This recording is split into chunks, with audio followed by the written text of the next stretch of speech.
Hello student. आज जो है डीप वाटर का पार्ट सेकंड हम लोग पढ़ेंगे, जिसे लिखा है विलियम सी डगलस ने। और अभी तक हमने कहानी में देखा था कि लेखक को एक लड़का आता है, भारी भरकम सा लड़का होता है जो धौंस जमाने वाला होता है, और उसने अपनी बॉडी अच्छे से बनाई हुई थी। लेखक पूल के किनारे बैठा हुआ था और वह उसे उठाकर फेंक देता है जहाँ पर ज़्यादा गहराई होती है, और लेखक डूब जाता है। लेकिन फिर भी जो है वह अपनी चेतना नहीं खोता है और वह बाहर आता है। और किस तरह से जो है उसकी स्थिति होती है, अभी तक हमने इस बात को जो है सीखा। आगे है I failed at the surface of the water. I failed eight the surface of the water, swallowed and choked। लेखक कहता है कि जो है I flailed at the surface of the water। लेखक कहता है कि वह जो है पानी की सतह पर संघर्ष करने लगा, swallowed पानी निगला, एंड choked और उसका दम जो है घुट गया। I try to bring my legs up। लेखक कहता है कि वह अपनी टांगें ऊपर लाने का प्रयत्न किया, but they hung as dead weights। लेकिन वे मृत भार की तरह लटक गई। यानी जैसे कोई डेड बॉडी होती है तो वह जो है अपने आप नहीं उठ पाती, उसी तरह से लेखक को लग रहा था कि उसने अपनी शक्ति जो है छीण कर दी थी और जो है उसके शरीर काम करना बंद कर दिए थे। पैरालाइज्ड एंड रिजिड, वह उनमें लकवा हो गया था। वह सोचने लगा कि उनमें लकवा हो गया था और वे टाइट हो गई थी, यानी मुड़ नहीं सकती थी, कठोर हो गई थी। रिजिड मतलब होता है कठोर, और पैरालाइज्ड मतलब होता है लकवा मारना। ठीक है, लकवा और ये कठोर। A great force was pulling me under. लेखक कहता है कि एक बड़ी शक्ति उसे नीचे खींच रही थी। आई स्क्रीम्ड, लेखक कहता है कि उसने चीख मारी, but only the water heard me. लेकिन उसकी चीख पानी के अलावा और किसी ने नहीं सुनी। I had started on the long journey back to the bottom of the pool. I had started on the long journey back to the bottom of the pool. लेखक कहता है कि वह ताल की तली पर वापस जाने की लंबी यात्रा शुरू कर चुका था, यानी पानी जो है उसे अपनी तरफ दोबारा खींच रही थी। I stuck at the water as I bent down. I stuck at the water as I went down, expending my strength as one in a nightmare fights an irresistible force। लेखक कहता है कि जैसे ही वह नीचे गया, पानी से टकराया, उसकी शक्ति खत्म हो गई। मानो ऐसा लगा कि वह जो है सपने में किसी भयावह या भयानक जंतु से या जीव से जो है नाइटमेयर फाइट्स, किसी भयावह या जंतु या जीव से जो है बहुत ही शक्तिशाली तरीके से लड़ रहा हो। I had lost all my breath. I have lost all my breath. लेखक कहता है कि मेरी सांस जो है पूरी तरह से ख़त्म हो चुकी थी, यानी वह सांस नहीं ले पा रहा था। माई लंग्स एक्ड, उसके फेफड़े जो है दर्द करने लगे थे। एक मतलब होता है दर्द करना, ACHE, एक मतलब होता है दर्द करना, पीड़ा करना, यानी पीड़ा उत्पन्न होना। माई हेड थ्रॉब्ड, उसका सिर जो है चकराने लगा था। थ्रॉब्ड मतलब होता है चकराना, थ्रॉब्ड मतलब क्या होता है चकराना, उसका सिर चकराने लगा था। आई वॉज गेटिंग डिजी, और उसका सर जो है चकराने लगा था, उसे चक्कर आने लगे थे। डिजी मतलब होता है चक्करना। But I remembered the strategy, लेकिन उसे अपनी योजना याद आए। I would spring from the bottom of the pool and come like a cork to the surface, कि वह तली से उछाल लगाएगा और सतह पर कॉर्क की भांति जो है ऊपर आ जाएगा, कॉर्क की भांति ऊपर आ जाएगा। I would lie flat on the water, strike out with my arms and thrash with my legs। लेखक कहता है कि मैं पानी पर लेटूंगा, यानी वह पानी पर, जब वह ऊपर आएगा तो वह पानी पर लेटेगा, पानी पर ऊपर लेटेगा, यानी चपटा लेटेगा, पानी पर हाथ मारेगा और जो है पैरों को बार बार ज़ोर ज़ोर से मारेगा। Then I would get to the edge of the pool and be safe, और इस तरह से वह ताल के किनारे पर आ जाएगा और सुरक्षित हो जाएगा। I bent down endlessly. I opened my eyes, nothing but water with a yellow glow, dark water that one could not see through. लेखक कहता है कि वह नीचे की ओर जाता रहा, उसने अपनी आंखें खोली, nothing but water with yellow glow, पीले पानी के अतिरिक्त और कुछ नहीं दिखा, यानी वह जो है कुछ नहीं देख सका, केवल उसे पीले पानी दिखाई दिए। Dark water that one could not see enough, और जो है डार्क वाटर यानी पानी में जो है कालिमा लिए हुए पानी था, यानी कालिमा लिए हुए पानी के उस पार दूसरी पार देखना असंभव सा था।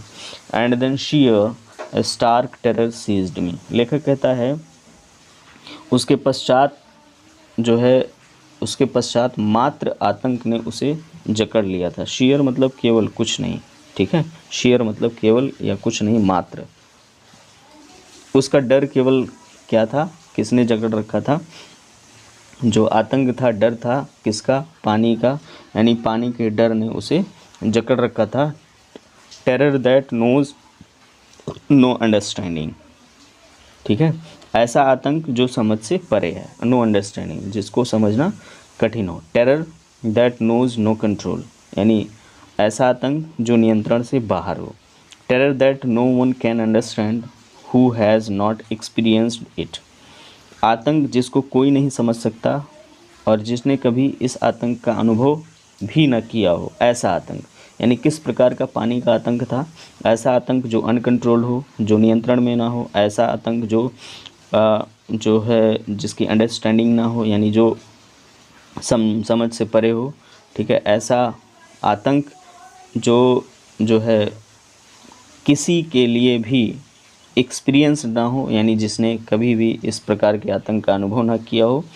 इन सब के डर ने जो है, इस आतंक के डर ने उसे पूरी तरह से जकड़ लिया था, लेखक को जकड़ लिया था, ठीक है। I was shrieking under the water, लेखक कहता है कि वह जो है पानी के नीचे बहुत तेज़ी से चीख रहा था। श्रीक मतलब होता है चीखना। वह पानी के अंदर बहुत तेज़ी से, बहुत ज़ोर से चीख रहा था। I was paralysed under water, लेखक कहता है कि वह जो है पानी के नीचे अशक्त था, पूरी तरह से उसकी शक्ति जो है क्षीण हो चुकी थी। पैरालाइज्ड मतलब अशक्त होना या शक्ति का क्षीण हो जाना। स्टिफ रिजिड विथ फियर, यानी डर के मारे कड़ा और कठोर हो गया था। Even the screams in my throat were frozen, लेखक कहता है कि यहाँ तक कि उसके गले में जो चीखें थीं वो बर्फ़ की समान जम गई थी। Only my heart and the pounding in my head showed that I was still alive, लेखक कहता है कि केवल उसका हृदय, सिर, उसका जो है हृदय और उसके सिर और हृदय की धड़कन यह कहती थी कि वह जो है जीवित था, ठीक है। केवल यही बताती थी कि अभी उसका हृदय धड़क रहा है और उसका सिर जो है काम कर रहा है, यानी मस्तिष्क काम कर रहा है, तो इसलिए वह जीवित था, वह ऐसा सोचता था, ठीक। उसके मस्तिष्क में ये चल रहा था। And then in the mist of the terror came a touch of reason, जिस समय आतंक छाया हुआ था उस समय उसे ये एक ही युक्ति सूझी, मतलब जो है एक योजना उसके दिमाग में आई। I must remember to jump when I hit the bottom, लेखक कहता है कि जब वह तली से टकराए तो उसे कूदना याद रहना चाहिए। At last I felt the titles under मी, और आखिर उसे जो है नीचे जो टाइल्स थी, at last I felt the tiles under मी, और अंत में जो नीचे तली में टाइल्स लगी हुई थी वह उसे महसूस हुई। मेरे my toes reached out as if to grab them, उसके पैर की अंगुलियां उन तक पहुंची और जैसे ही पहुंची तो वह टाइलों को अचानक पकड़ना चाहती थी। आई jumped with everything I had, लेखक कहता है कि मैं जो है पूरी शक्ति लगाकर उछला, but the jump made no difference. लेखक कहता है कि उसके कूदने में कोई अंतर नहीं आया, but the jump made no difference, लेकिन उसके कूदने में कोई अंतर नहीं आया। The water was still around me, अभी भी पानी जो है उसके चारों तरफ पानी ही पानी स्थिर था। I looked for ropes, ladders, water wings, nothing but water. लेखक कहता है कि उसने रस्सी, सीढ़ी, जलपंख आदि की तलाश करता रहा, लेकिन उसे पानी के अलावा और कुछ नहीं मिला। A mass of yellow water held me. लेखक कहता है कि पानी की बहुत बड़ी मात्रा ने उसे पकड़ रखा था, जकड़ रखा था। Stark terror took an even deeper hold on me. भयंकर आतंक ने उसे चारों तरफ से जकड़ लिया था। स्टार्क टेरर यानी भयंकर आतंक ने उसे उस गहरे पानी में चारों तरफ से जकड़ लिया था। Like a great charge of electricity, ऐसा जैसे कि जो है like a great charge of electricity, ऐसा जैसे कि बिजली के बड़े आवेश का आतंक किसी को जो है जकड़े रहता है, उसी तरह से। आई सूक एंड ट्रेम्बल्ड विथ फ्राइट। अचानक वह जो है हिला, यानी लेखक हिला और कांपा। माई आर्म्स वुडंट मूव, लेकिन फिर भी उसकी बाहें नहीं हिल रही थी। माई लेग्स वुडंट मूव, उसके पैर नहीं हिल रहे थे या टांगें नहीं हिलती थी। I try to call for help. लेखक कहता है कि जो है उसने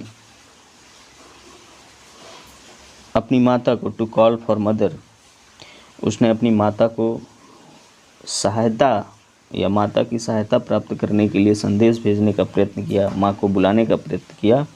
नथिंग हैपेंड, लेकिन कुछ नहीं हुआ। तो बस आज के लिए इतना ही। इसके बाद जो है हम इसके अगले पार्ट में आएंगे। ठीक, ओके, धन्यवाद। ओके फ्रेंड्स, आज के लिए इतना ही। पार्ट 3 थोड़ा सा रह गया है पार्ट 3 में, तो इसके लिए हम जो है फिर से पार्ट 3 को डिस्कस करेंगे। और आप लोगों से यही आशा है कि आप इसको ध्यान से सुनें, सीखने का प्रयास करें, और जो महत्वपूर्ण हमने वर्ड मीनिंग बताए हैं उसको अपनी नोट्स बुक में नोट्स करें। ओके, धन्यवाद।